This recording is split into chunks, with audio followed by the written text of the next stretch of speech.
বলে ওমর শোনো শোনো, তুমি হলো আমাদের সবচেয়ে বড় নেতা, তুমি হলো শক্তিশালী সাহসী যুবক, আমরা তোমার কাছে একটা বিপদে পড়ে এসেছি। ওমর বলে কি বিপদ বলো? বলে এই মোহাম্মদ আমাদের বিরুদ্ধে অপপ্রচার করে, এই মোহাম্মদ বানায়া বানায়া কবিতা বলে সেটাকে কোরআন বলে চালায় দেয়। ওমর বলো আমরা তো মোহাম্মদের এই কর্মকাণ্ড মেনে নিতে পারি না। বলেন নাউজুবিল্লাহ। ওমর ছিলেন বুদ্ধিমান জ্ঞানী, ওমর ছিলেন। এ কারণে একটা প্রবাদ বাক্য আছে, মূর্খ বন্ধুর চেয়ে শিক্ষিত শত্রুও ভালো।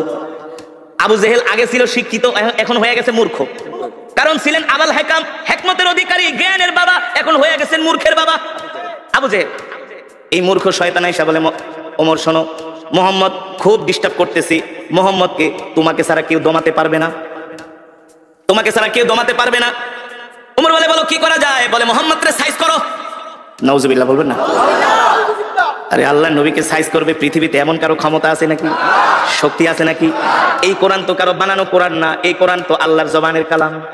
যে কোরআনের বিরুদ্ধে কথা বলে সে আল্লাহর বিরুদ্ধে কথা বলে, আর আল্লাহর জমিনে আল্লাহর নেয়ামত খায়া যে আল্লাহর কোরআনের বিরুদ্ধে কথা বলে তার অপমান ছাড়া, লাঞ্ছনা ছাড়া কোনো উপায় নাই আছে। এবার ওমর বলে বলো আমি কি করতে পারি? আবু জেহেল বলে ডাইরেক্ট অ্যাকশন, মোহাম্মদরে শেষ করে দাও।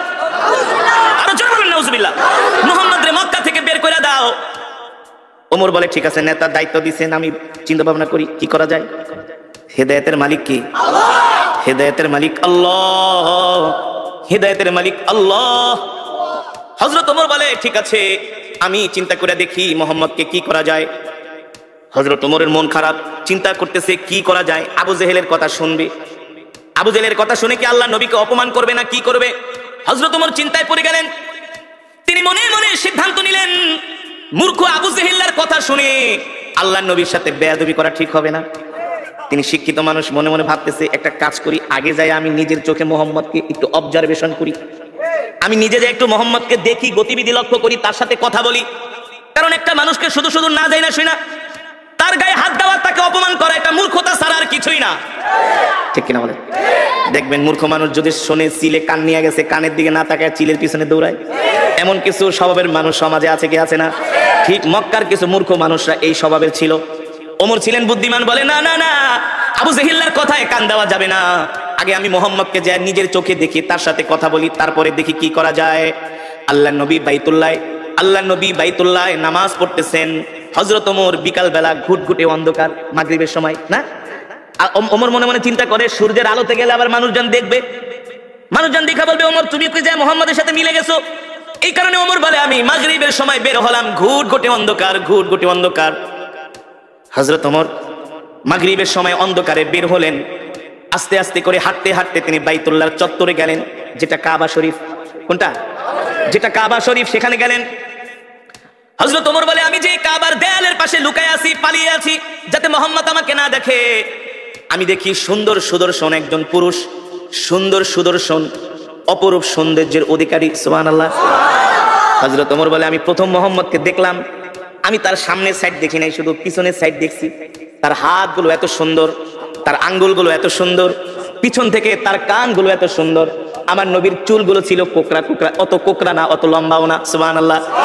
হযরত ওমর বলে মোহাম্মদের চুলগুলো আমি, আল্লাহর নবীর চুলগুলো আমি পিছন থেকে দেখলাম, দেখি তিনি নামাজে দাঁড়ায় আছেন, তার চুল বেয়ে বেয়ে ঘাম পড়তেছে, আমার কাছে মনে হলো এক একটা মুক্তার দানা ঝরতেছে। হযরত ওমর বলে আমি মোহাম্মদের পিছনে দাঁড়ায় তাকে দেখতেছি, দূর থেকে দেখতে তার এত সুন্দর আকর্ষণীয় বডি ফিগার, সুবহানাল্লাহ। আমার নবী কেমন সুন্দর ছিলেন, কেমন সুন্দর ছিলেন, এমন সুন্দর, এমন সুন্দর পৃথিবীতে আল্লাহ তাআলা এত সুন্দর করে পৃথিবীতে কাউকে বানায় নাই, আর বানাবেও না। হযরত ওমর বলে আমি এবার মুহাম্মাদের পিছন দিকে দেখতেছি, মনে আছে নাকি? ওই যে হযরত ওমর বলে আমি বাইতুল্লাহ গেলাম মুহাম্মদকে অবজারভেশন করার জন্য, পরীক্ষা করার জন্য। আবু জেহেলদের কথা শুনে খামাকা মুহাম্মদের সাথে খারাপ ব্যবহার করব না, আগে নিজের চোখে যাই আমি মোহাম্মদকে দেখি আসলে সে ব্যক্তিটা কেমন।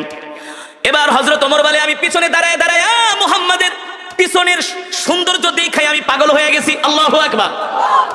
আরে এত সুন্দর মানুষটা মিথ্যা কথা কিভাবে বলে, এটা তো হইতে পারে না। মক্কার কাফেরা বলে গেছে এ ওমর, মোহাম্মদ হলো একটা মিথ্যাবাদী, মোহাম্মদ হলো একটা পাগল, বলেন নাউজুবিল্লাহ। মোহাম্মদ হলো একটা জাদুকর। হযরত ওমর বলে আমি পিছনের দিকে তাকায় তাকায় দেখতেছি মোহাম্মদের সৌন্দর্য এত সুন্দর, আর তার চেয়ে বড় সুন্দর হলো মুহাম্মদ এত চমৎকার করে কোরআন পড়ে আল্লাহু আকবার, জোরে বলেন আল্লাহু আকবার। আল্লাহ নবী কোরআন পড়তেছেন, হযরত ওমর পিছনে দাঁড়ায় দাঁড়ায় শুনতেছে আর মনে মনে ভাবে মক্কার কাফেররা তো আমাকে ঠিকই বলছে, মনে হয় এই লোকটা বানায় বানায় কবিতা বলে, নালে এত সুন্দর ছন্দে ছন্দে কিভাবে সে মিলায় মিলায় বলে। আল্লাহু আকবার। আল্লাহ নবী কোরআন পড়তেছেন আর ওমর চিন্তা করতেছেন আরে মোহাম্মদ মনে হয় বানায় বানায় কবিতা বলে। আল্লাহ নবী বলে ওমা হুয়া বিকাউলি শাইর কলিলাম মা তুমিনুন। আল্লাহু আকবার। আল্লাহ নবী বলে তুমি আমাকে কবি বলতেছো, আমি কবি না, আমি হলাম নবী, যদি তুমি স্বীকার করো ঈমানদার হও। আল্লাহু আকবার। ওমর কয় কিরে এই লোকটারে যে আমি কবি বলছি এটা সে জানে কিভাবে? ওমর তো বলতেছে মনে মনে, বুঝে নাই, কিন্তু আল্লাহ নবী বলতেছে ওমা হুয়া বিকাউলি শাইর, আমি কবি না, ওমা হুয়া বিকাউলি শাইরিন কলিলাম মা তুমিনুন, তোমরা অল্প মানুষই বোঝো যে আমি কবি না, আমি হলাম আল্লাহর নবী, যদি তোমাদের ঈমান থাকে আর তোমরা অল্প মানুষই ঈমান গ্রহণ করবে, ঠিক কিনা বলেন? হযরত ওমর বলে কিভাবে বললো, কিভাবে সে বুঝলো আমি যে তার নামে বলতেছি সে কবি? এবার হযরত ওমর বলে সে যেহেতু আমার মনের কথা জানা গেছে, তাহলে মনে হয় এই লোকটা হলো একটা গণকরাই তো মানুষের মনের কথা। আল্লাহ নবী বলেন ওমা হুয়া বিকাউলি শাইর কলিলাম মা তুমিনুন ওয়ালা বিকাউলি কাহিন কলিলাম মা তাযাক্কারুন। আল্লাহু আকবার। তুমি আমাকে গণক ভাবতেছো, আমি গণক না, আমি গণক না, তুমি যেটা ভাবতেছো তোমার ভাবা সত্য নয়, আমি হলাম আল্লাহর নবী, ঠিক কিনা বলেন? তানজিলুম মির রাব্বিল আলামিন, আমি গণক না, আমি গণক না, আমি যেটা পড়তেছি সেটা হলো আমার রবের পক্ষ থেকে কোরআন। আল্লাহু আকবার। হযরত ওমর বলে লোকটাকে আমি গণক বললাম, সে বলে আমি গণক না, আমি যে তাকে গণক বললাম সেটা কিভাবে জানলো? আল্লাহু আকবার। আবার বলতেছে আমি যেটা তেলাওয়াত করতেছি এটা হলো আমার রবের পক্ষ থেকে আমাকে দেওয়া কোরআন। হযরত ওমর অবাক হয়ে গেল যে আমার মনের কথা এই লোক কিভাবে জানে। এখন রহস্য লাগছে কি লাগছে না? হযরত ওমর বলে এই রহস্যর উদ্ঘাটন আমাকে করতেই হবে, আর যদি রহস্যর উদ্ঘাটন করতে হয় তাহলে তো আল্লাহর নবীর সাথে কথা বলতে হবে, কথা না বলে তো আর রহস্যর উদ্ঘাটন করা যাবে না। হযরত ওমর দাঁড়ায় আছে, আল্লাহর নবী যখন নামাজ শেষ করলেন আল্লাহর নবী তার হুজরার দিকে যাবেন, হযরত ওমর যায় তার পথ রোধ করলেন, বললেন ইয়া মুহাম্মদ কিফ, ও মুহাম্মদ দাঁড়ান, আপনার সাথে আমার কিছু কথা আছে। আল্লাহর নবী বলে ইমশি মাই, চলেন আমার সাথে, আমার বাড়িতে যেয়ে কথা বলবো। আল্লাহ নবী হযরত ওমরকে নিয়ে বাড়িতে চলে গেলেন। সুবহানাল্লাহ বলে। আল্লাহর নবী হযরত ওমরকে নিয়ে বাড়িতে চলে গেলেন। আল্লাহর নবীর সাথে হযরত ওমর যখন বাড়িতে গেলেন, হযরত ওমর বারবার আল্লাহর নবীর চেহারার দিকে তাকায়, সুবহানাল্লাহ, আর সে নিজে নিজে মাপতেছি, ভাবতেছি, চিন্তা করতেছি, আল্লাহর নবীকে বোঝার চেষ্টা করতেছে। মক্কার সব কাফেরেরা যার বিরুদ্ধে, আমি আজকে তার সামনে, হ্যাঁ, মক্কার কাফেরেরা যার বিরুদ্ধে এত মিথ্যা প্রপাগান্ডা ছড়িয়েছে আমি তার সামনে, কিন্তু তার চেহারা দেখলে মনে হয় সে হলো পৃথিবীর সবচেয়ে ভালো মানুষ। তার সাথে কথা বললে মনে হয় তার মতো এত সুন্দর আখলাকওয়ালা, ব্যবহারওয়ালা মানুষ মক্কার জমিনে একজনও নাই। জোরে বলেন আল্লাহু আকবার। আরে জোরে বলুন আল্লাহু আকবার। হযরত ওমর বলে সেই দিনই আমি আল্লাহর নবীর জবানে কোরআন শুনে আমি ইসলামের প্রতি আমি দুর্বল হতে লাগলাম। দুর্বল হতে? এই যুবক, ওমর তো তোমার চাইতে জ্ঞানী কম ছিল না। এ যুবক, ওমর তো তোমার চাইতে কম বুঝতো না। এ যুবক ও মুসলমান, হযরত ওমরকে বলা হয় মেজাজে ওহী। আল্লাহ তাআলা যার কথা অনুযায়ী কোরআনের মধ্যে 21 জায়গায় আয়াত নাযিল করেছে। আল্লাহু আকবার। সেই ওমর আয়েশা এবার আল্লাহর নবীর কাছে আত্মসমর্পণ করতেছে। কি করতেছে? সেই ওমর আয়েশা বলে, ও আল্লাহর নবী, মক্কার কাফেরদের কথা শুনে অনেক ভুল করছি, আপনার সাথে অনেক শত্রুতা আমি করছি, দুশ্মনী করছি, আর না আর না আর না। মক্কার কাফেরেরা তো আমাকে আপনার কল্লা কাটার জন্য বলছে, আপনার কল্লা তো দূরের কথা, আমি ওমরের কল্লাটা আপনার কাছে জান্নাতের বিনিময়ে বিক্রি করে দিলাম। ওমর কালেমা পড়ে মুসলমান হয়ে গেলেন। যুবক, তুমি তো নামাজই পড়ো না, নিজেকে মুসলমান দাবি করো। আছে না সমাজের মধ্যে, মসজিদে মুসল্লি নাই, নামাজ পড়ে না, নিজেকে অনেক বড় মুসলমান দাবি করে। আর হযরত ওমর আল্লাহর নবীর হাতে হাত রেখে কালেমা পড়ে মুসলমান হয়ে গেলেন। হযরত ওমর মুসলমান হওয়ার পরে হযরত ওমর বলে, আল্লাহর নবী আমাকে অনুমতি দেন, আমি মক্কার সব গোত্রের মানুষের কাছে যায় দ্বীনের দাওয়াত দিব। আল্লাহর নবী বলে, ওমর আস্তে আস্তে। হযরত ওমর বলে, আস্তে আস্তে কে? আপনি কি সত্য নবী না? চলে বলেন সুবহানাল্লাহ। আমি অবশ্যই সত্য নবী। বলে, আপনি যদি সত্য নবী হয়ে থাকেন, আজ থেকে আমি ওমর ঘোষণা দিলাম, আমার জান, আমার মাল, আমার সম্পদ সব আমি আল্লাহর রাস্তায় দিয়ে দিলাম। আমি আপনার হয়ে গেলাম, আমি আপনার হয়ে গেলাম। ওগো নবী, আমি আপনার হয়ে গেলাম, আমার সব কিছু আল্লাহর রাস্তায় দিয়ে দিলাম। আপনি আমাকে অনুমতি দেন, আমি মক্কার সব কাফেরদের কাছে যায় দ্বীনের দাওয়াত দিব। হযরত ওমরের ঈমান চলে আসছে, পাওয়ার হয়ে গেছে, ঈমানের পাওয়ার। এখন আর আল্লাহ ছাড়া কাউকে ভয়। মুসলমানদের দ্বিতীয় খলিফা নাম কি? জোরে বলুন, নাম কি? ওমর কে? সারা পৃথিবীতে এখন যত রাষ্ট্রপ্রধান আছে এই সব রাষ্ট্রপ্রধানদেরকে ওমর পকেটে নিয়ে ঘুরতে পারে।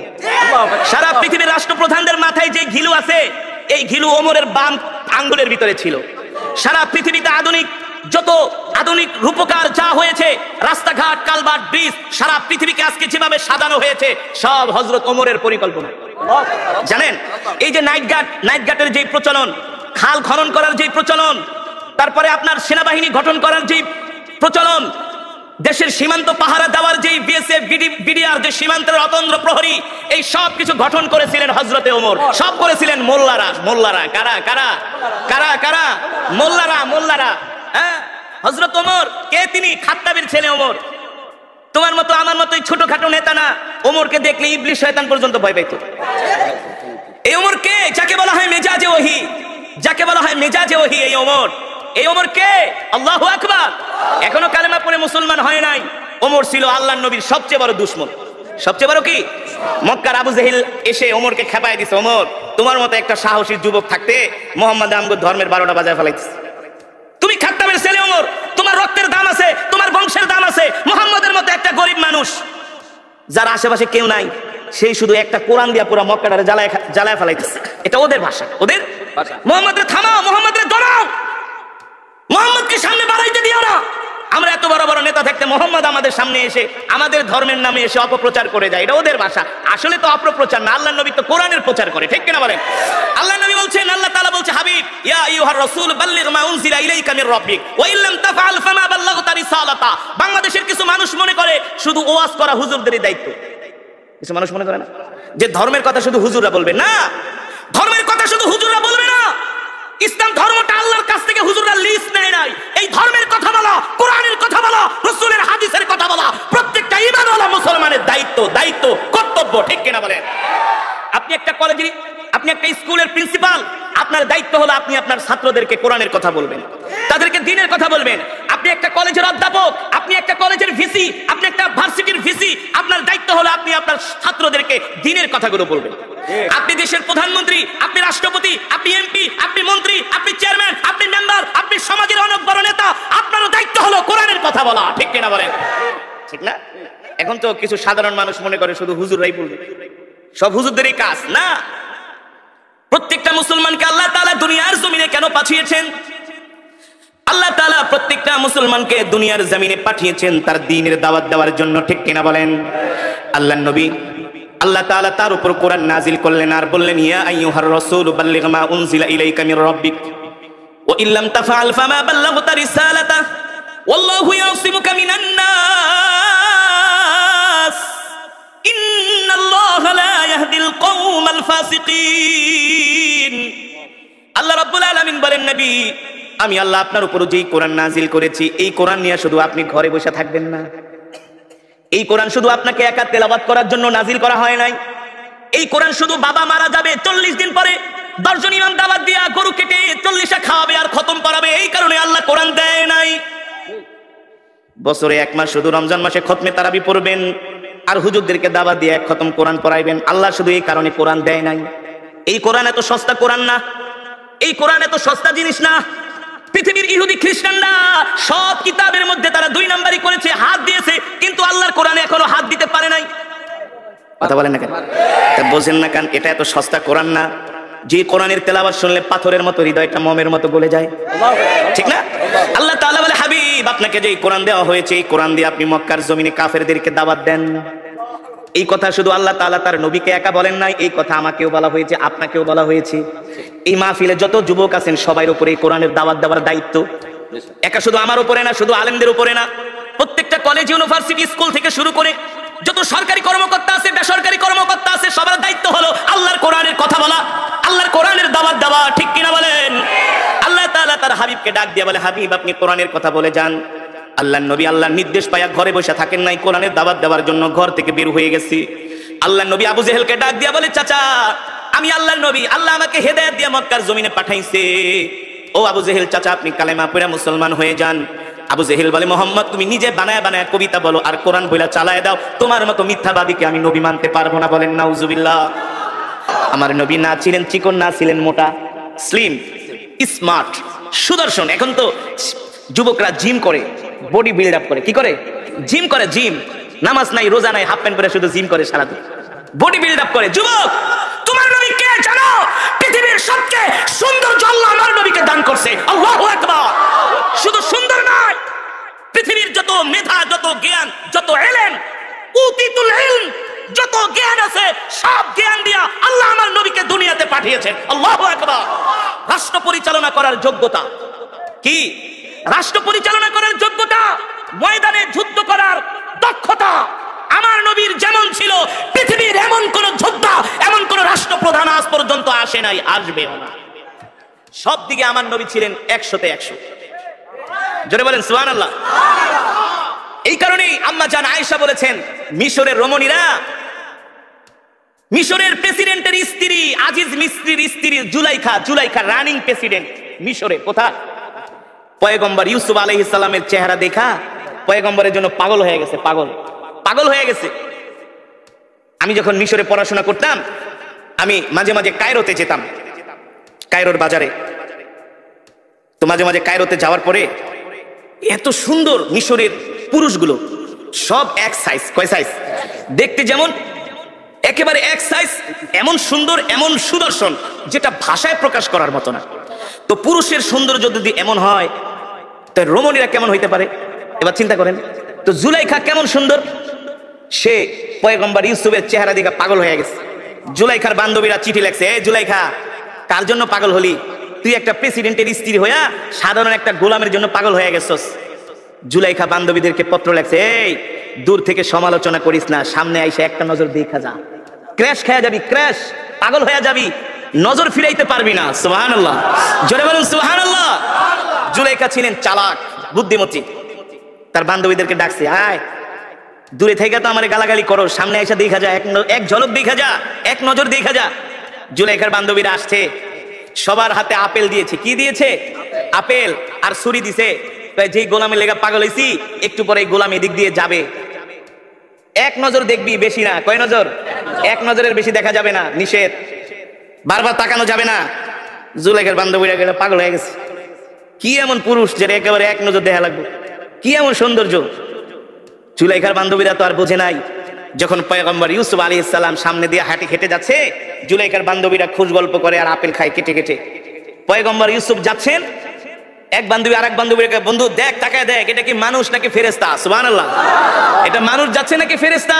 মানুষের চেহারা তো এত সুন্দর না। আল্লাহু আকবার। জুলাইখার বান্ধবীরা আপেল খাইবে তো দূরের কথা, পয়গম্বর ইউসুফ আলাইহিস সালামের চেহারার দিকে তাকায়, আপেল কাটতে কাটতে একেবারে আঙ্গুল কেটে ফেলায়, রক্ত বের করে ফেলাইছে। কিন্তু তার নজর চেহারার থেকে নজর ফিরাতে পারে না। জুলাইখা ছিলেন বুদ্ধিমতী, সেও কিছু তাকাই আছে এক নয়নে। জুলাইখা ডাক দেখা, কিরে আপেল খাবি না ওই গোলামদারে দেখবি? জুলাইখা সব বান্ধবীরা হাতের দিকে তাকায় দেখে আঙ্গুল কেটে ফেলাইছে, রক্ত পড়তেছে। জুলাইখাকে ব্যাপার কি? পিছনে থেকে না গালাগালি করছিলি, পিছনের থেকে না ভৎসনা করছিলি, এখন তারে দেখার পরে চোখ ফিরাইতে পারোস না, আঙ্গুল কেটে ফেলাইছস, কারণ কি? জুলাইখার বান্ধবীরা, বান্ধবী রে মাপ চাই, ভুল করছি, সরি। এই গোলাম যে এত সুন্দর জীবনেও কোনোদিন ভাবতে পারি নাই, মনে হয় এটা মানুষ না, আসমান থেকে ফেরেশতা আইসা পড়ছে। আল্লাহু আকবার। জোরে বলেন আল্লাহু আকবার। আম্মা জান আয়েশা সিদ্দিকা রাদিয়াল্লাহু তাআলা আনহা বলেন, মিশরের রমণীরা পয়গম্বর ইউসুফের চেহারা দেখে আঙ্গুল কাটতে কাটতে, আপেল কাটতে কাটতে তারা আঙ্গুল কেটে ফেলেছে, তারা রক্তাক্ত হয়ে গেছে। আমার স্বামী মুহাম্মদ সাল্লাল্লাহু আলাইহি সাল্লামের চেহারা যদি তারা দেখতো, আঙ্গুল কাটতো না, আপেল কাটতো না, কলিজা কেটে ফেলতো, কলিজা, তারপরে আল্লাহর নবীর চেহারা থেকে নজর ফিরাতে পারতো না। আল্লাহু আকবার। এমন সুন্দর চেহারা আল্লাহ আমার নবীকে দান করছে। আমার নবী যেটা করছেন সেটাই ফ্যাশন। সেটাই কি? ফ্যাশন। আমার নবী যে স্টাইলে চুল কেটেছেন, সুন্নত তরিকা। বাংলাদেশের আর্মিরা সেভাবে চুল কাটে। কারা? আর্মিরা চুল কাটে। আমি মিশরে গিয়ে, থাইল্যান্ডে গিয়েছিলাম একটা প্রোগ্রামে। থাইল্যান্ডের রাজধানী ইয়ালা থেকে 800 কিলোমিটার দূরে, যেখানে 75% মুসলমান। প্রতি মহরম মাসে সেখানে একটা প্রোগ্রাম হয়। সারা পৃথিবী থেকে তারা আন্তর্জাতিক যারা কারি সাহেব আছে তাদেরকে দাওয়াত দিয়ে তারা মহরম মাস 10 তারিখ আছে না, তারা প্রোগ্রাম করে। সেই থাইল্যান্ডের মুসলমানরা প্রত্যেকটা থাই মুসলিম ছেলেদের চুল দেখি ছোট ছোট। আর যখন ব্যাংককে আসি এক একটা চুলে দেখি ডেঙ্গুরের বাসা, বল্লার বাসা, পাখির বাসা, হ্যাঁ হনুমানের মতো দেখা যায়। তো আমি থাইল্যান্ডের মুসলিম যুবকদেরকে জিজ্ঞেস করলাম, তোমরা এইভাবে চুল কাটো কেন? সবাই দেখি এক সাইজ চুল। বলে এটা হলো নবী মুহাম্মদ সাল্লাল্লাহু আলাইহি ওয়াসাল্লামের সুন্নাহ। জোরে বলেন সুবহানাল্লাহ। এখনকার যুবকরা তে স্টাইল করে, কি করে? মেসির স্টাইলে চুল কাটে, নেইমারের স্টাইলে চুল কাটে, নেইমারকে অনুসরণ করে। তাদের গায়ের গেঞ্জি এমন টাইট, তারা প্যান্ট এমন ভাবে পরে পাছার অর্ধেক বের হয়ে যায়। এমন যুবক আছে কি আছে না? পুরা মাথা খালি, উপর দিয়া চুল। জিজ্ঞেস করি এইভাবে চুল কাটছো? বলে হুজুর এটা হলো এখন বর্তমান সময়ের আধুনিক স্টাইল, আধুনিক ফ্যাশন। এভাবেই আধুনিক মডার্ন যারা, তারা এইভাবেই চুল কাটে। যুবক তুমি জানো না পৃথিবীর সবচেয়ে আধুনিক ছিলেন তোমার আমার নবী, বিশ্ব নবী জনাবে মুহাম্মদুর রাসূলুল্লাহ সাল্লাল্লাহু আলাইহি ওয়াসাল্লাম, ঠিক কিনা বলেন? তিনি 1450 বছর আগে যেই ফর্মুলা দিয়ে গেছেন, বর্তমান আধুনিক বিজ্ঞান সেটা মানতে বাধ্য। সেটা কি? মানতে বাধ্য। তোমার আমার নবীকে জানো, তোমার আমার নবীকে জানো। পৃথিবীর যত যোগ্যতা, সব যোগ্যতা আল্লাহ তাআলা আমার নবীকে দান করেছিলেন। আমার নবী প্রতি সোমবার আর বৃহস্পতিবার রোজা রাখতেন। আপনি এখন ডাক্তারের কাছে যান, আপনাকে তারা বলবে যদি সুস্থ থাকতে চান তাহলে ফাস্টিং করেন। ফাস্টিং যাকে বলে কিটো ডায়েট, মানে আপনি বেশি বেশি না খেয়ে থাকবেন। কি করবেন? না খেয়ে থাকবেন। ডাক্তারের কাছে যান, ডাক্তার বলবে এই বেশি পেট ভরে খায়েন না, তাহলে রোগ হবে। 3 ভাগ খান, 1 ভাগ খালি রাখেন। 3 ভাগ খান, 1 ভাগ খালি রাখেন। আপনি দেখবেন যদি প্রচুর পরিমাণে খাওয়া দাওয়া করেন, আপনার কাছে একটা অস্বস্তি লাগবে, না পারেন হাঁটতে, না পারবেন বইতে, না পারবেন ঘুমাইতে। আর 3 ভাগ খান, 1 ভাগ খালি রাখেন, দেখবেন শরীরটা কত সুস্থ লাগে, ঠিক কিনা বলেন? যেটাকে বলা হয় ফাস্টিং। এর উদ্ভাবন কে করেছে? এই ডায়েট কন্ট্রোল কে শিখিয়েছে? আমার নবী, আপনার নবী জনাবে মুহাম্মদুর রাসূলুল্লাহ সাল্লাল্লাহু আলাইহি ওয়াসাল্লাম, ঠিক কিনা বলেন? জাপানের ডাক্তাররা বলে বেশি বেশি ফাস্টিং করো, বেশি বেশি না খায়া থাকো, বেশি বেশি রোজা রাখো, রোজা রাখলে তুমি সুস্থ থাকবা। এই ফর্মুলা তো কে শিখিয়েছেন? আল্লাহর নবী শিখিয়েছেন। বর্তমানে এখন দাঁতের ডাক্তারদের কাছে গেলে প্রচুর টাকা দিতে হয়, ঠিক কিনা বলেন? প্রচুর টাকা দিতে হয়। আমি থাইল্যান্ডে গিয়েছি ব্যাংককে একটা ডক্টরের কাছে, তিনি আমার দাঁতগুলো চেক করলেন। থাইল্যান্ডের রাজধানী ব্যাংকক, একেবারে ব্যাংককের পাশেই সুকুম্বিত একটা জায়গা আছে সেখানে।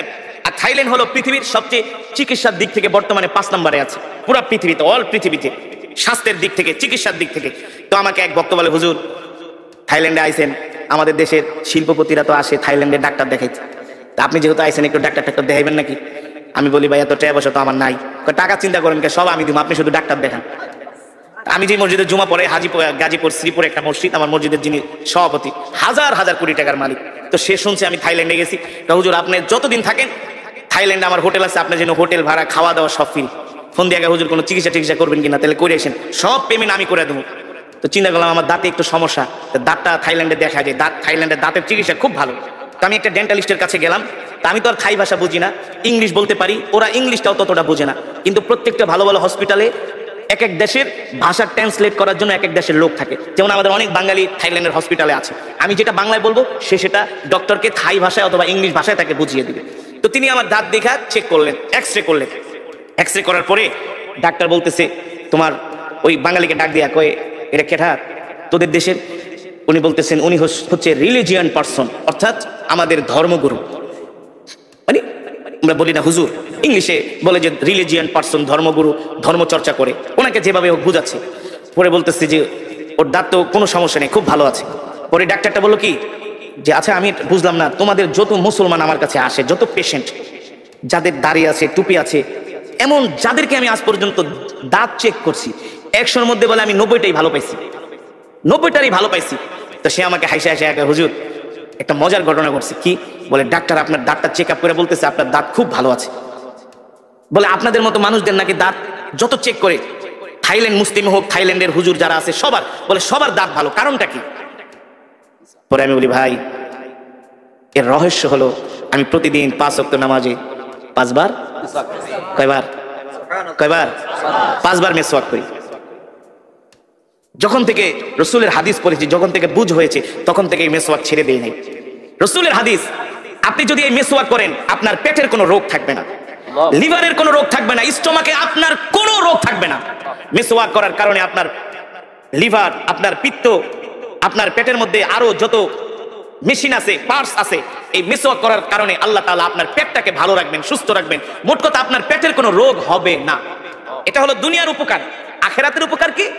যে মেসওয়াক করবে আল্লাহ তাআলা ইন্তেকালের সাথে সাথে তাকে বিনা হিসাবে জান্নাত দিয়ে দিবে। এই মেসওয়াক করার 70টার উপরে উপকার আছে, মেসওয়াকের 70টার উপরে উপকারিতা, 70টা এই মেসওয়াক আল্লাহ নবী কয় আমি যেভাবে মেসওয়াক করি আমার সাহাবীরা যেভাবে মেসওয়াক করতেছে না, আল্লাহ তাআলা মেসওয়াক করা আমার উম্মতের উপর ফরজ করে দেন। বুঝতে পেরেছেন? এই কথাগুলো কেন বললাম? এই কথাগুলো বলার কারণ হলো আজকে আমরা পৃথিবীর জমিনে অনেক হীনমন্যতায় ভুগি, হতাশায় ভুগি যে আমরা মুসলমানরা শেষ হয়ে গেছি। আল্লাহর নবী বলে না না না, ও উম্মত তোমরা আমাকে অনুকরণ করো, আমি নবী হলাম তোমাদের জন্য আদর্শ, তোমরা আমাদের আদর্শে আদর্শবান হও, তোমরা আমার সুন্নতগুলো মানো, তোমরা আমার সুন্নতগুলো চর্চা করো, তোমাদের ঘরের মধ্যে সমাজের মধ্যে আমার সুন্নতগুলো তোমরা জিন্দা করে দাও, দেখবা তোমাদের ঘরগুলো জান্নাতের টুকরায় পরিণত হয়ে গেছে। ঠিক কিনা বলেন? পায় না। আজকে তো আমরা গরু খাওয়া মুসলমানে পরিণত হয়ে গেছি। আমরা নিজেকে মুসলমান দাবি করি, অথচ আল্লাহর কোরআন আমরা পড়তে জানি না। আমরা নিজেকে মুসলমান দাবি করি, কোরআন বিশুদ্ধভাবে তেলাওয়াত করতে জানি না। অথচ তলাবুল ইলমি ফরিদাতুন আলা কুল্লি মুসলিম, প্রত্যেকটা মুসলমানের উপরে কোরআন শিক্ষা করা হলো ফরজ। এই কোরআনের তেলাওয়াত শুনে ওমর কালিমা পড়ে মুসলমান হয়ে গেছে। বলে আমি যেই দিন আল্লাহর নবীর জবানে বাইতুল্লাহ কোরআন শুনেছি সেই দিন থেকে আমি ইসলামের প্রতি দুর্বল হয়ে গেছি। ইসলাম আমার হৃদয় জয় করেছে এই কোরআনের তেলাওয়াত শুনে, সেই কোরআনই তো আমি আপনাদের সামনে তেলাওয়াত করলাম। দুঃখের বিষয় আমাদের সমাজের মেজরিটি পার্সেন্ট মানুষ কোরআন পড়তে জানে না। 60-70 বছর হয়ে গেছে 10টা সূরা মুখস্থ করতে পারে না। ঠিক কিনা বলুন? বিশুদ্ধভাবে পড়তে পারে না। অথচ আমরা নিজেকে অনেক বড় ইমানদার দাবি করি, অনেক বড় ইমানওয়ালা দাবি করি। নামাজ ভঙ্গের কারণ 19টি। কয়টি? তার মধ্যে একটা অন্যতম কারণ হলো নামাজে অশুদ্ধ পড়া। নামাজে অশুদ্ধ পড়া। আমরা আমাদের সন্তানরা কোরআন শিখছে কিনা সেই দিকে খবর নেই না। ইংরেজি শিক্ষক রাখি সন্তানের জন্য মাসে 5,000 টাকা বেতন দেয়া। কথা বলেন? ইংরেজি শিক্ষক রাখি 5,000 টাকা বেতন দিয়া, গণিতের শিক্ষক রাখি 6,000 টাকা বেতন দিয়া, ছেলেকে বাংলায় অনার্স করাই, ইংলিশে অনার্স করাই, মাস্টার্স করাই, ডক্টরেট করাই, পিএইচডি করাই। আর কোরআন শিখানোর জন্য মসজিদের মুয়াজ্জিনকে জায়গা, হুজুর আমার ছেলেরে পড়াইবেন? পড়ামু। বেতন কত? বেশি না, 500 দিতে পারো। কত? তাও মাসে, বছরে 6 মাস বাকি। কথা কন? নিজেও কোরআন পড়তে পারে না, সন্তানকেও কোরআন শিখায় নাই। অথচ রাসূলের সাহাবীরা কেমন ছিলেন জানেন? তারা আল্লাহর নবীর কাছে এসে কোরআন নিয়ে বসে থাকতেন। কোরআন এখনো সেই ধারাবাহিকতা চালু আছে। মসজিদে নববীর প্রতিটা পিলারে পিলারে কিন্তু কোরআনের মক্তব। পুরো মসজিদে নববীতে 1200-র উপরে মক্তব আছে। মক্তব এখন তো বাংলাদেশে মক্তব বন্ধই হয়ে গেছে। আগে ছোটবেলায় দেখতাম ফজরের পরে ইমাম সাহেব ঘোষণা করতো, এই মক্তবের ছাত্রছাত্রীরা তাড়াতাড়ি করে মক্তবে আসো। ঠিক না? ইমাম সাহেবের কাছে যে আগে আমরা কায়দা পড়তাম, সিপারা পড়তাম, কোরআন শরীফ পড়তাম। বাড়িতে আসার সময় 10 মিনিট জোরে জোরে সূরা মুখস্থ করে সালাম শিখাইতো, যে বাড়িতে যায় আগে মা বাবাকে সালাম দিবা। আজকে আমরা আমাদের সন্তানদেরকে কোরআন শিখাই না, দিন শিখাই না, নিজেও শিখি না, সন্তানদেরকেও শিখাই না। এই কারণে আমাদের সন্তানগুলো দিন দিন নষ্ট হয়ে যাচ্ছে। হচ্ছে না? 6-7 এর ছেলেরা এখন ওপেনলি রাস্তায় দাঁড়ায় সিগারেট খায়। 8 এর ছেলেরা সিগারেট খায়। ইন্টারের ছেলেদের পকেটে এখন সিগারেটের প্যাকেট থাকে, গাঞ্জার প্যাকেট থাকে। ঠিক কিনা বলেন? বানিয়ে বলছি। 6-7 এর পোলাপান সিগারেট খায়। এই সিগারেট খাও কাকে? আপনার বাপের টাকা দিয়ে খাই? আপনার বাবার টাকা দিয়ে খাই? আপনি বলার কে? আমার বাবার টাকা দিয়ে আমি সিগারেট খাই। আস্তাগফিরুল্লাহ। আমার সন্তানগুলো এমন বেয়াদব কিভাবে হলো? কারণ কি? আমরা তাদেরকে ধর্মীয় শিক্ষা দিচ্ছি না, দ্বীনি শিক্ষা দিচ্ছি না। আগে তো দরকার ছিল সন্তানদেরকে দ্বীনি শিক্ষা দেওয়া। কথা বলেন? রাগ করতেছেন? আজকে স্কুল কলেজে কি হচ্ছে? ধর্মীয় শিক্ষা তো নাই, ধর্মীয় শিক্ষা নাই। আমি বানিয়ে বলছি। এই যে কোরআন আমি পড়লাম, আমাদের সন্তানরা 10টা সূরা মুখস্থ পড়তে পারে না।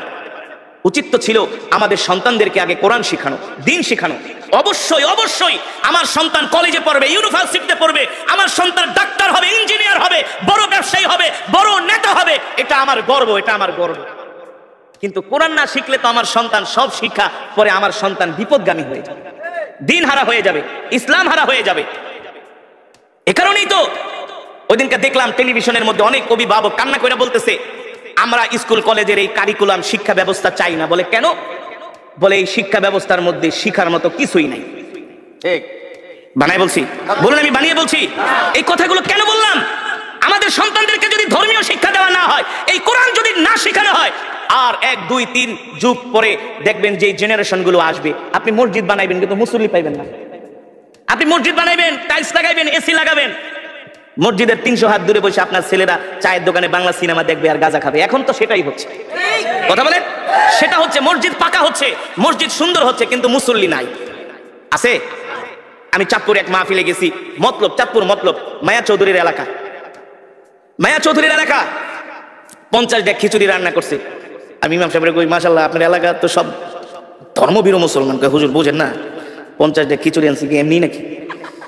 আমি কই মাশাআল্লাহ, মানুষ 20-30 হাজার। কই হুজুর বেশি না, 40 বছর ধরে ওয়াজ করাই, সব ওয়াজ শুনতে আয় পড়ে। আমি বলি লোকজন কই সব আমগো এলাকার আশেপাশে, ম্যাক্সিমাম এলাকার সমাজের 2-4 গ্রাম দূরে, আর বেশিরভাগ আমাদের এলাকারই, সব ঢাকায় ঢুকে থাকে, সবাই আয় পড়ছে। হ্যাঁ, তো ভালো কথা, খুব ধার্মিক, খুব ধার্মিক, খুব ওয়াজ শোনে হুজুর। আপনি 3 ঘন্টা ওয়াজ করলেও একজন লোক উঠবো না, যত ওয়াজ করবেন। আরেকটা একা হুজুর এমন কেরাত পড়বেন মাইক মুখ ফাড়া লেবেন। আরেকটা একা হুজুর এমন ওয়াজ করবেন এক কেরাত যাতে মানুষ ঘরের থেকে দূরে আয় পড়ে। মাশাআল্লাহ। আমি কই তাহলে ইমাম সাহেব, ওয়াজে তো অনেক লোক হয়, আপনি বললেন আপনার সমাজের মানুষ খুব ধার্মিক, মাশাআল্লাহ, তো মসজিদের কি অবস্থা? আপনি দেখেন না কত বড় মসজিদ, টাইলস মাইস, গ্রামের ভিতরে এসি লাগাইছি, বুঝেন না? তো ফজরের নামাজের কি অবস্থা? কোন নামাজের? কোন নামাজের? কয় হুজুর কি বলবো, দুঃখের কথা, অনেক দুঃখের কথা। এতক্ষণ তো পুরো ফাল পারছে, খিচুড়ি খাওয়া, এই করে সেই করে। হুজুর কি কমু? হ্যাঁ হুজুর কি কমু, খাই 80 করে, 80 ঘর পর্যন্ত, বুঝেন নাই? খাই 80 ঘরে, মানে 80 বাড়ির থেকে বাটিতে ইমাম সাহেবকে খাবার পাঠায়, তো ভালোই খান। হ্যাঁ, খুব মহব্বত করে। তো মুসল্লি, হুজুর ফজরের নামাজে 8 জন মুসল্লিও হয় না। জুমার নামাজে হুজুর উজুখানেও জায়গা দেওয়া যায় না, মাঠঘাট সব বইরা যায়। জুমার নামাজে যদি জায়গা দেওয়া না যায়, ওয়াজ মাহফিলে যদি 50 ডেক খিচুড়ি রান্দে খাওয়ান, তো ফজরের নামাজে 8 জন মুসল্লিকে, কারণ কি? কারণ কি? এখন আর ইমাম সাহেব কথা বলেন। আমি বলি শোনেন, রসুলের হাদিস, মানুষ যখন ধর্ম শিক্ষা থেকে দূরে সরে যাবে, আস্তে আস্তে করে ধর্ম শিক্ষা থেকে যখন দূরে সরে যাবে, দিন থেকে যখন দূরে সরে যাবে, তখন তাদের অন্তরটা পাথরের মতো শক্ত হয়ে যায়। তখন আর তাদের কাছে ইবাদত মজা লাগে না। ওয়াজে মানুষ আসে যে হুজুরে কেমনে টান দেয়, কেমনে সুর দেয়, একটু দিগাই, হাসায় না, কাদায় না, লাফায়, বুঝেন নাই? রং ঢং দেখতে আসে। কিন্তু মানুষ যদি এই দিন না শিখে, কোরআন না শিখে, তাহলে আস্তে আস্তে করে 1, 2, 3, 4 যুগ পরে এই মুসলমানগুলো ঈমান হারা হয়ে যায়, ঈমান হারা হয়ে যায়। এই কারণে আমাদের সন্তানদেরকে দিন শিখাতে হবে, নিজেও কোরআন শিখতে হবে, সন্তানদেরকেও কোরআন শিখাতে হবে। হযরত ওমর এই কোরআনের পাগল হয়ে তিনি কালেমা পড়ে মুসলমান হয়ে গেছে, এই কোরআনের পাগল হয়ে, কোরআন শুনা। এই কারণে আমি আপনাদের হাতে ধরি, পায়ে পড়ি। আজকে আমাদের স্কুল কলেজের সন্তানগুলো নষ্ট হয়ে যাচ্ছে, কারণ ধর্মীয় শিক্ষা তাদের মাঝে নাই। আগে আমাদেরকে ধর্মীয় শিক্ষা তাদেরকে দিতে হবে, ঠিক কিনা বলেন? 1, 2 বছর, 3 বছর আগে তাদেরকে কোরআন শিখাতে হবে, দিন শিখাতে হবে, আদব কায়দা শিখাতে হবে, ভদ্রতা শিখাতে হবে, সভ্যতা শিখাতে হবে। এগুলো ধর্ম শিক্ষা ছাড়া বিকল্প কোনো পথ। এ কারণে আপনারা রাগ করবেন না, আমাদের সন্তানদেরকে অবশ্যই আমরা স্কুল কলেজে পড়াবো, কিন্তু আগে আমরা ধর্মীয় শিক্ষাটা দিব, ঠিক কিনা বলেন? রসুলের শিক্ষা দিব, ওহির শিক্ষা দিব। তাহলে আমার সন্তান ডাক্তার, ইঞ্জিনিয়ার হলেও কখনো আমার সন্তান বিপদগামী হবে না, বিপদগামী হবে না। অনেক অভিভাবক এসে বলে হুজুর একটা তাবিজ দেন, কি হয়েছে? আমার সন্তান একেবারে গাঁজা নেশা করতে করতে অ্যাডিক্টেড হয়ে গেছে, গাঁজা নেশার প্রতি এতটা অ্যাডিক্টেড হয়েছে, নষ্ট হয়ে গেছে, হুজুর কিছু তাবিজ টাবিজ দেন, পানি পড়া দেন। আমি বলি ভাই তাবিজ কেন? আমার এই বাইকটাও যদি তাবিজ বানায় খাওয়ান, কোনো লাভ হবে না। আগে দরকার ছিল আপনার সন্তানকে ধর্মীয় শিক্ষা দেওয়া, কোরআন শিক্ষা দেওয়া, ঠিক কিনা বলেন? এই কারণে আমি যে কোরআনের তেলাওয়াত করলাম, কোরআন থেকে বয়ান করলাম, এর মূল মেসেজ কি? আমরা নিজেরাও কোরআন শিখবো, সন্তানদেরকেও কোরআন শিখাবো। রাজি আছেন ইনশাআল্লাহ? রাজি আছেন ইনশাআল্লাহ? আমরা কে কে নিজেরাও কোরআন শিখবো, সন্তানদের কোরআন শিখাবো? হাত উঠে আল্লাহকে দেখান। লিল্লাহে তাকবীর, লিল্লাহে তাকবীর। আল্লাহ কবুল করুন, বলি আমিন। হাত নামান দিয়ে বলতে হবে আমাদের হায়াতের মালিক কে? আমাদের রিজিকের মালিক কে? মুসলমান আমরা কার গোলাম? এক আল্লাহর গোলাম, ঠিক কিনা বলেন? মুসলমান এই আসমান কার? জমিন কার? কোরআনে আছে কি আছে না? আল্লাহ তাআলা বলছেন আলা লাহুল খালক ওয়াল আমর তাবারাকাল্লাহু রাব্বুল আলামিন। আমার নবী যখন মক্কার জমিনে এই কোরআনের দাওয়াত দিতেন, এই কোরআনের তেলাওয়াত করতেন, এই কোরআনের কথা বলতেন, আবু জেহেল, আবু লাহাব, উতবা, শাইবা, ওয়ালিদ ইবনে মুগিরারা আল্লাহর নবীর কোরআনের তেলাওয়াতের বিরুদ্ধে তারা দাঁড়িয়েছিল। তারা কোরআনের তেলাওয়াতকে পছন্দ করত না। মক্কার মানুষ যাতে কোরআন শুনতে না পারে, তারা সব রকমের বাধার প্রাচীর হয়ে দাঁড়িয়েছিল। আল্লাহ তাআলা নবীকে ডাক দিয়া বলে, হাবিব আপনি মক্কার কাফেরদেরকে বলে দেন আলা লাহুল খালক ওয়াল আমর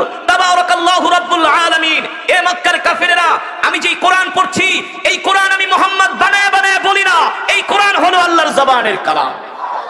ঠিক করে বলেন? এই কোরআন কোন কবির কাব্য নয়, এই কোরআন কোন পৃথিবীর মানুষের বানানো কোন কাব্য নয়, এই কোরআন হলো আল্লাহর জবানের কালাম। মক্কার কাফেরেরা তোমরা যতই বিরোধিতা করো না কেন, আমি আল্লাহর নবী মুহাম্মদ বলছি, আলা লাহুল খালকু ওয়াল আমর, আসমান যার আইন চলবে তা। ঠিক না বলেন? জমিন যার বিধান তা, বিধান চলবে তার। আল্লাহর নবী বলে, এই মক্কার কাফেরেরা তোমরা কোরআনের বিরোধিতা করে কিছুই করতে পারবে না। ইন্না নাহনু নাযালনা যিকরা ওয়া ইন্না লাহু লাহাফিজুন। আল্লাহ তাআলা বলে, হাবিব